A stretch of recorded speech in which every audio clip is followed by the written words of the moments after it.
find yourself staring at the display of needles in the store and like, what should I get? You just, what am I supposed to be picking out here? Which one's the best for my machine and what's the difference between them all? So I'm just going to, quick little tips. All right, this is going to sound really obvious, but you can look at the back of a needle package and it's going to tell you what it's for.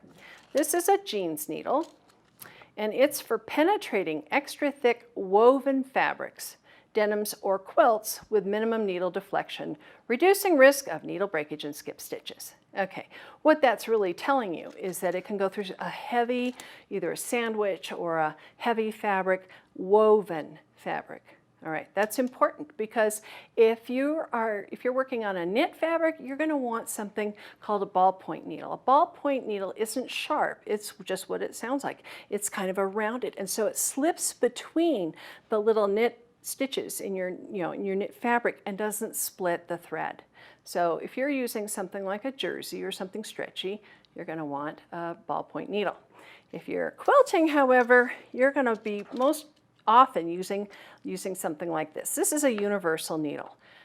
It works with everything, and it's what I have in my machine. But sometimes you're going to want something like a metallic needle. Now, a metallic needle, you don't have to be using a metallic thread to use the metallic needle. It's a metallic needle. It's called that because it has a big eye, so it doesn't shred the thread. If you want to just be really sure that you're not breaking your thread a lot, it just makes life easier, you might want to use a metallic needle. I also like top stitch needles. Let me show you what it says on the back of this one. It says, these needles have an extra long eye for use with top stitch, heavy, multiple, or poor quality threads. Well, that's a good thing to know. If you're using something that's a thick thread, or I hope you're not using poor quality threads. That would be really sad. But if you are, this is the needle for you, the top stitch needle. And here is one of the threads I use it with.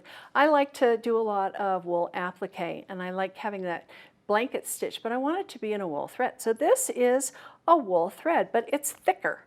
It's a lot thicker than the thread I usually use for piecing. Okay, let me just show you here. You can see that's a much thicker thread.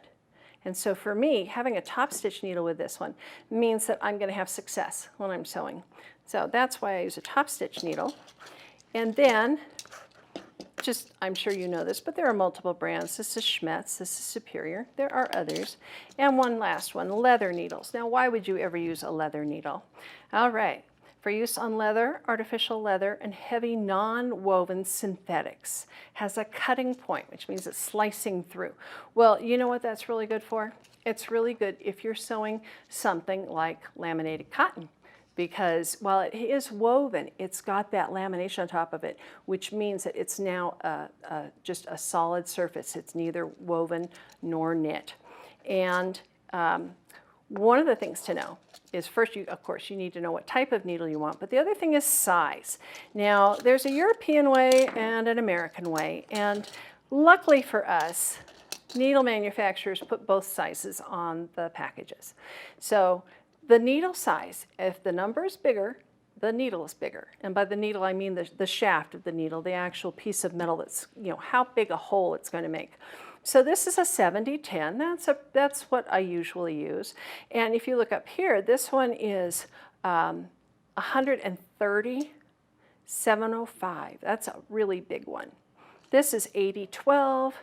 90-14, 110-18. So you'll see that as the number goes back, if the number goes up, the size of the needle goes up. So that's really what you need to know about sewing machine needles. And the most important thing I can tell you is change your needle with every project, or even more often than that. If you have skipped stitches or your thread's breaking, if you're having problems, one of the first things to try is just change your needle, because a needle that's dull or a needle that's a little bit bent can cause skip stitches. And that's about it. So go help yourself to some needles when they're on sale so you don't feel bad about changing them all the time, and change them all the time.